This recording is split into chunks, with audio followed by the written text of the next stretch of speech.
This day in sports history. This episode is brought to you by Firefly Books, and with you being a sports fan just like me, here's 2 suggestions for your next great sports read. If you love basketball, then you need to add Dave Zarum's book, NBA 75, The Definitive History. Uncover untold stories of triumph, controversy, and the greatest stars of the game. From the league's humble beginnings to its modern glory, it is a courtside seat to 75 years of NBA history. And if you're a golf fanatic, then you gotta check out Matt Adams' book, The Golf Round I'll Never Forget. I've used it as a reference in this podcast over the past year for lots of stories that I've done, and I can tell you from experiencing it, this is a great book.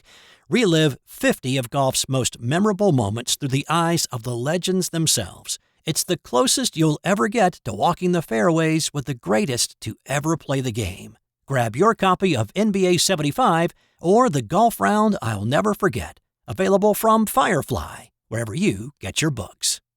This episode is brought to you by the Sterling Soap Company. Sterling Soap is 100% natural, and with a variety of bath soaps, shave soaps, beard balm, lotions, cologne, and many more personal care products in a large variety of scents, you're sure to find something that's perfect for you or that special someone in your life. Check them out at sterlingsoap.com. It's 1932. The Chicago Cubs are chasing the National League pennant. They finished a distant third in 31, but here midway through the 32 season, they are in the thick of it. They'd started July with a half-game lead in the National League, but 4 straight losses had dropped them 2.5 games behind the Pittsburgh Pirates. Manager Rogers Hornsby told his players after losing both games of a doubleheader on the 4th, they had too many distractions. "Boys, if we cut out all the outside stuff and concentrate on the game, we're going to win the pennant." Shortstop Billy Jurges felt like Hornsby was talking right to him. In just his second year playing big league ball, he was hitting a solid .260, a drastic improvement over his rookie season. His fielding had been good too. In fact, his manager called him the best shortstop in the game. Not bad for a 24-year-old kid in just his second year. But his mind was not completely on the game. He knew it. He'd made a crucial error in a 6-5 loss to the Pirates on the 3rd, his 16th error of the season. He was one of the reasons the Pirates had caught them in the standings and then had surged ahead. He had a distraction, all right, and her name was Violet Popovich. He'd met Violet at a party the year before. She liked ball players. She had a thing for Brooklyn Dodger Al Lopez for a time, and had been romantically linked to Cincinnati's shortstop Leo DeRocher. The Cub that she'd initially become interested in was outfielder Kiki Kyler, and gone out with him a few times until she found out that he was married, and then she kicked him to the curb. And then she met Billy. The Chicago showgirl fell hard, and so did Billy Jurges. For a time, their romance was sunshine and roses. Violet said it was perfect for several months. Such a man. I loved Bill Jurges for himself and not for his place in the public eye or his popularity. But after a while, the relationship began to sour. Violet blamed gossip that cast doubt about her character as not only a burlesque dancer, but about her liaisons with other players. She specifically blamed Kyler for spreading lies about her. She could see the gossip was dimming the passionate fire for her in Billy's eyes. Jurges needed to call the relationship off. His friends, other Cubs players, told him she was bad news and he needed to get as far away from her as possible. So he did. Or at least he tried to. Before a long road trip in June, in which the Cubs would be gone most of the month, Billy told Violet he was ending the relationship. During that trip, when the Cubs were in New York playing the Dodgers, he stayed with his parents in their Brooklyn apartment. Violet called on several occasions, and Billy's dad remembered how whenever he told him that Violet was calling for him, there was no excitement, only anxiety as he grabbed the phone. He knew his son wasn't some sort of ladies' man. His only true love since he was a kid had been baseball. On their phone calls, Billy and Violet argued. "It's over, Violet. We've got a chance to win the pennant. I need to focus on playing ball." Several Cubs players lived at the Hotel Carlos during the season. It was a short walk to Wrigley and had a variety of clubs and restaurants in the area. Billy Jurges was one of those players who lived at the Carlos. After their phone calls during that road trip with Billy ending the relationship, Violet Popovich decided to rent a room of her own at the Hotel Carlos. She had plans. Dangerous plans. If Billy would not be with her, then she would fix it so nobody would ever be with him. On July 6th, the Cubs were set to start a 14-day homestand with a 3-game series against Philadelphia. That morning, Violet Popovich wrote a letter to her brother Mike. It read, "Dear Mike, I have just a few minutes of waiting before I see Billy, so I'll write and try to explain everything. I know you'll understand. To me, life without Billy isn't worth living. But why should I leave this earth alone? I'm going to take Billy with me. We are getting along famously, just as everything should go. But a few people, like Kiki Kyler and Lou Stedman, forgot there might be anything fine and beautiful in our love, and dragged it in the mud. I know what I'm doing is best for me, and I hate to do it, but my last wish is that Mother, you, and the boys go to California and enjoy life to the greatest extent, and remember your father once in a while. I can't write any more. I'm so nervous. I love all of you. Violet." She put the letter conspicuously on the desk of her Hotel Carlos room and then placed a .25 caliber pistol into her purse and walked down to the lobby. You see, Billy did not know Violet was living in the Carlos. That would have spooked him for sure. So she made her way to the lobby to call Billy as if she had just popped in to say hi and, "Could we have a talk?" Jurges told her to come on up. And so she did. She took the elevator to the 5th floor and knocked on the door to room 509. Jurges opened the door and Violet walked in. It didn't take long for the conversation to get heated. She admonished him for neglecting her. How could he be so cold? She loved him and wanted to be with him. Only him. We can't break up. Billy was firm in his decision to call it off and said, "Violet, I'm not going to go out with you anymore. We've got a chance to win the pennant. I've got to get my rest."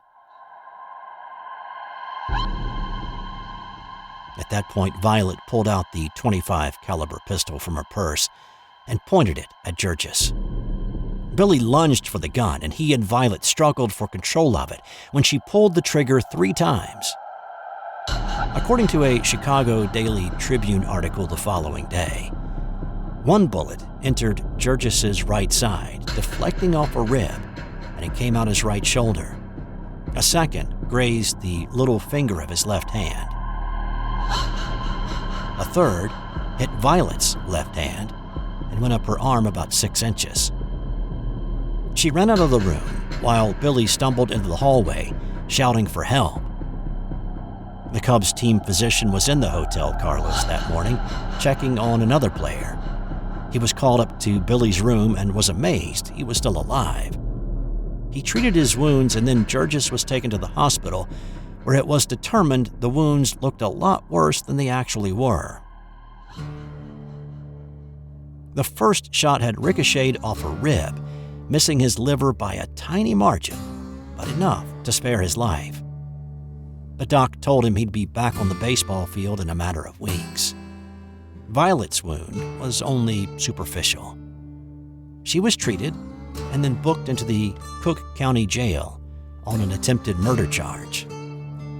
An investigation into the altercation eventually led police back to Violet's hotel room, where they found the letter written to her brother. She changed her story, telling police she'd only been intent on killing herself, not hurting Billy.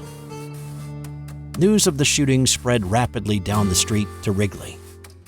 The team doctor got to the ballpark later that morning and assured Billy's teammates and manager Rogers Hornsby that he was going to be fine and he would recover eventually. Jurges called his folks in Brooklyn and let them know he was going to spend a few days in the hospital and be back on the field in a few weeks, not to worry. The Cubs played the game that day against the Phillies, winning 6-1. After the game, reporters and photographers gathered around Jurges' hospital bed, firing off flashbulbs and peppering him with questions about the incident.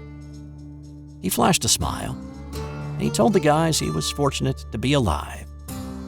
But then he downplayed the incident, saying that Violet had come to his room to harm herself, not him.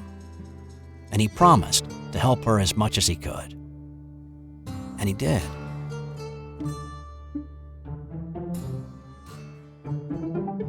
He declined to press charges against her or even sign a complaint. The judge assigned to hear her case, though, was not having it, saying she still faced federal arraignment, and he planned to issue a subpoena to Jurges to appear as a witness against her.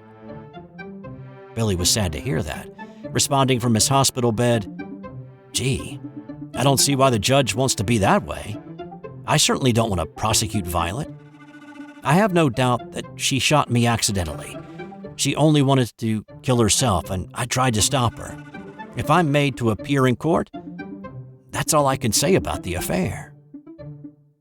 The tabloids loved the story, blaring headlines such as, "Crazed by love, woman tries to kill self," and "Jurges, star Cub Shortstop, wounded by jilted woman."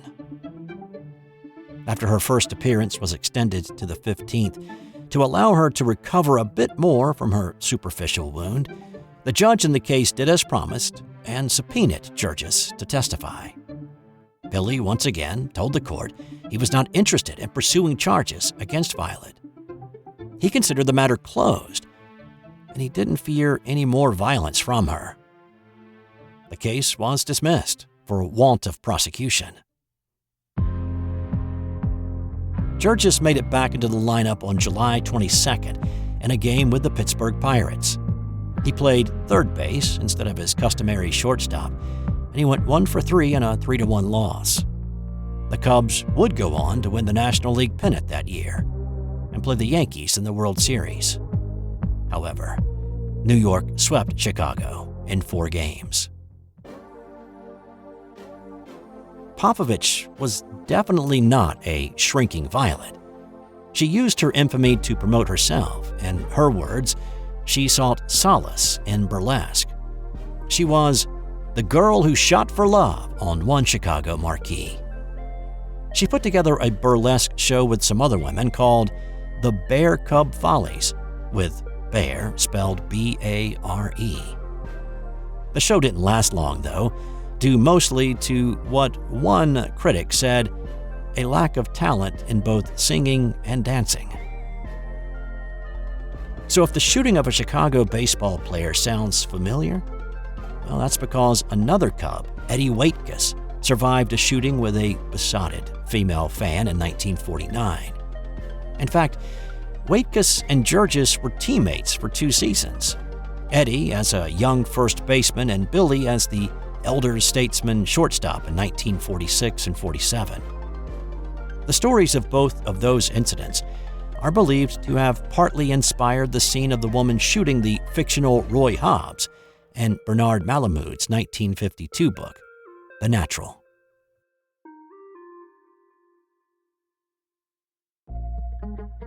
That's going to do it for this edition of This Dish. I'll leave you with today's nothing to do with sports fun fact.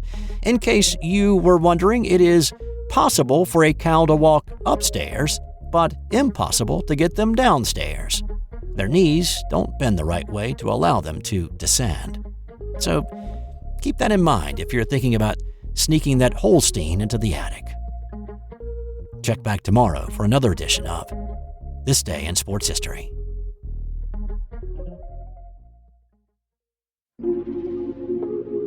This has been an original Thrive Suite production.